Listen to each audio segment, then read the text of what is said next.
Hello everyone, first time మన channel చూస్తుంటే subscribe చేసుకోవడం మర్చిపోవద్దు. వీడియోలోకి వెళ్ళినట్లయితే దశరథ్ వాళ్ళు ఇంటికి తిరిగి రాగానే సుమిత్ర ఏం జరిగిందండి, అక్కడేం గొడవ జరగలేదు కదా అని అడిగితే ఇంట్లో నుండి వెళ్ళిపోయారు అని చెప్తారు దశరథ్. దాంతో షాక్ అయిపోతుంది సుమిత్ర.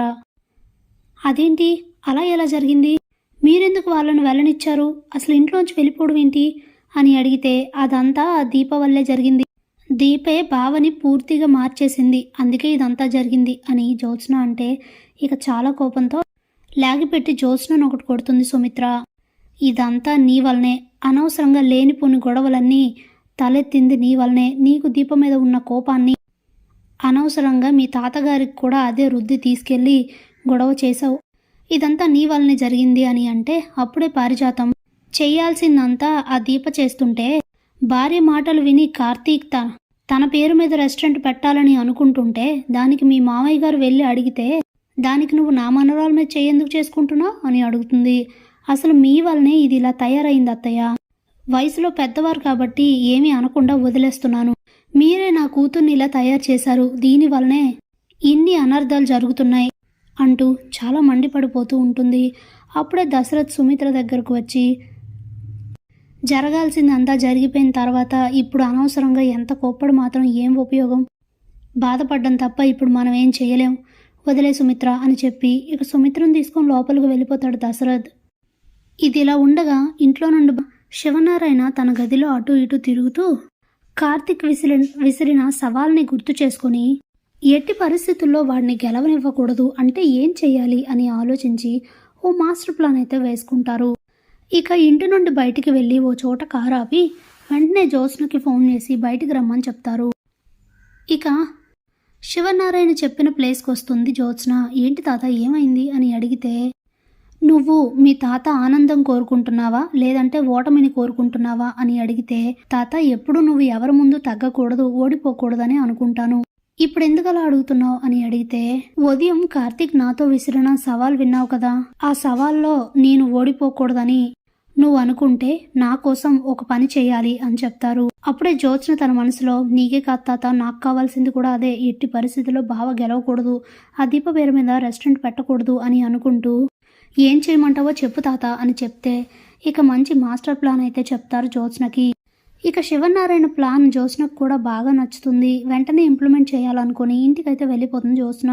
ఇక ఇంట్లో జ్యోత్స్న పారిజాతం మాట్లాడుకుంటూ ఉంటారు. చూసావా గ్రాని, అసలు ఇదంతా దీప వలన జరిగింది, దీపను పెళ్లి చేసుకున్నందుకు బావకి తగిన శాస్తే జరిగింది, దీప బావని తీసుకుని వెళ్ళి మన స్థాయి నుండి తన స్థాయిలో నిలబెట్టేసింది, ఇదంతా ఆ దీప కావాలని చేసింది, నాకు బావని దూరం చేసి ఆ తాళి తన మెడలో కట్టించుకుంది కాబట్టి ఈ రోజు బావకి ఈ గతి పట్టింది, జరగాల్సిందేలే గ్రాని, దీపని పెళ్లి చేసుకున్నందుకు బావకి ఆ మాత్రం శాస్తి జరగాల్సిందే, అప్పుడే మన విలువ తెలుస్తుంది, అసలు తాత చాలా మంచి పని చేశాడు, వాళ్ళని రెచ్చగొట్టేలా మాట్లాడి ఇంట్లో నుండి వెళ్ళిపోయేలా చేసి చాలా మంచి పని అయితే చేశాడు, నాకు చాలా నచ్చింది, ఇదంతా ఆ నష్టజాతకురాలు వల్లనేనని బావకి ఏదో రోజు అర్థం కాకుండా పోదు, అప్పుడు మళ్ళీ దీపను బయటికి గెంటేసి నన్ను పెళ్లి చేసుకోకపోడు, చూడు జరిగేది చూడు అని అంటుంది జ్యోత్స్న.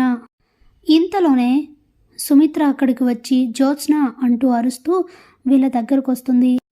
అప్పుడే సుమిత్ర చాలా కోపంగా ఇంక నువ్వు ఈ జన్మకి మారవా, జరిగిన దాన్ని యాక్సెప్ట్ చేయవా, అసలు ఈరోజు జరిగిన దానికి దీపకి ఏమన్నా సంబంధం ఉందా అని అంటే ఏ మమ్మీ, జరిగిన దాంట్లో దీప ప్రమేయం ఏమీ లేదా, దీప పేరు మీద రెస్టారెంట్ పెట్టాలనుకోవడం ఏంటి అని అంటే అది మీ బావ అభిప్రాయం, మీ తాతగారు ఆయన భార్య పేరు మీద జ్యోత్స్న పేరు మీద రెస్టారెంట్ పెట్టారు, అలాగే కార్తీక్ తన భార్య పేరు మీద రెస్టారెంట్ పెట్టాలనుకున్నారు, దాంట్లో తప్పేంటి, అలా అని జరిగిన దానికి దీపకి ఏం సంబంధం అని నువ్వు ఇలా మాట్లాడుతున్నావు, అయినా స్థాయి అని మాట్లాడుతున్నావు, దీపకి ఆస్తులు లేకపోవచ్చు కానీ ఆత్మాభిమానం చాలా ఎక్కువ, ఎవరు ఏమన్నా తిరిగి సమాధానం చెప్పకుండా భరించే ఓపిక ఎక్కువ, ఇంత ఆస్తిలో పుట్టి పెరిగావు కాబట్టి నీకు కష్టం విలువ కానీ బాధ విలువ కానీ తెలీదు, కానీ దీప అన్నింటినీ తట్టుకొని నిలబడగల మనిషి, నీకు ఏదైనా నచ్చంది జరిగితే వాళ్ళ మీద పగ పెంచుకోవడానికి తప్ప ఇక నువ్వు ఎందుకు పనికిరావు అని సుమిత్ర అంటే అప్పుడే జ్యోత్స్న నువ్వు ఇంకా మారవా అని నన్ను అడిగావు కదా, నువ్వు మారవా అమ్మా, దీప ఇంత చేసినా, నీ కూతురికి ఇంత అన్యాయం చేసినా కూడా నువ్వైతే మారవా? నీ అభిప్రాయాలు మారవా? ఇప్పటికి కూడా ఆ దీపని ఆకాశానికి ఎత్తేస్తున్నావు. ఏంటంట దీపలో గొప్పతనం? సైకిల్ వేసుకొని టిఫిన్లు అమ్ముతూ తిరగడమా? అయినా దానిలాంటి పరిస్థితి నాకెందుకు వస్తుంది? నేనేంటి అలాంటి స్థితిలో నేనెందుకు అనుభవిస్తాను అనుకుంటున్నావు? నా రేంజ్ అది కాదు అని అంటుంది జ్యోత్స్న. అప్పుడే సుమిత్ర, నాకు ఇప్పుడు బాగా అర్థమైందే, నీకు దీప విలువ తెలియాలి అంటే నిన్ను కూడా దీప స్థాయిలో పడేయాలి అని అంటుంది. నువ్వు ఈ జన్మలో ఆ పని చేయలేవు, అది నీ వల్ల కాని పని. Jyotsna group of restaurants chairman Sivanarayana గారి మనవరాల్ని నేను. అలాంటిది ఇంత ఆస్తి ఉండి, ఇంత పేరు పలుకుబడి ఉండి నేనెందుకు దాని స్థాయిలో నిలబడతాను? దాన్ని ఇంకా అట్టడుగు స్థాయికి తొక్కేస్తానని అంటుంది జ్యోత్స్న. అప్పుడే సుమిత్ర, ఓహో, నీ అహంకారానికి ఇది అసలు కారణం. ఈ ఆస్తులన్నీ ఉండడం వల్లనే కదా నీకింత పొగరు తలకెక్కింది. ఇవేవి లేని చోటకి నిన్ను బయటికి నెట్టేస్తే అప్పుడు నీకు కూడా దీప ఎన్ని కష్టాలు పడి వచ్చింది ఏంటి అనేది క్లియర్గా తెలుస్తుంది. ఎవ్వరూ సహాయం లేకుండా ₹1 సంపాదించడం కూడా చేత కాదు నీకు. ఇప్పుడు నీకు దీప విలువ తెలిసేలా చేస్తాను అని అంటే, ఏంటి మమ్మీ, కొంపదీసి నన్ను ఇంట్లో నుండి గెంటేస్తావా ఏంటి అని అంటే, అవునే, ఇప్పుడు నేను చెయ్యబోయేది అదే. నేను అలా చేస్తేనే నీకు దీప విలువ. ఈరోజు లేనిపోని గొడవ చేసి వదినని కార్తీక్ని రోడ్డు మీదకు లాగావు కదా, వాళ్ళు పడుతున్న కష్టాలు అన్నీ తెలిసొస్తాయి. అనవసరంగా నేనింత పెద్ద తప్పు చేశానేంటని నీకే అనిపించే రోజు వస్తుంది చూడు. పద బయటికి అని చెప్పి సుమిత్ర అని పారిజాతం అంటే, మీరు మాట్లాడకండి, ఇందులో మీకు ఎలాంటి సంబంధం లేదు, మీరు మాట్లాడొద్దు. కట్టుబట్టలతో జ్యోత్స్నను కూడా బయటికి గంటేస్తుంది సుమిత్ర. బయటికి వెళ్ళిన సుమిత్ర శివనారాయణని చూస్తూ ఓ చిన్న చిరునవ్వు నవ్వి అక్కడి నుండి వెళ్ళిపోతుంది. అప్పుడే శివనారాయణ తన మనసులో, నా ప్లాన్ సక్సెస్.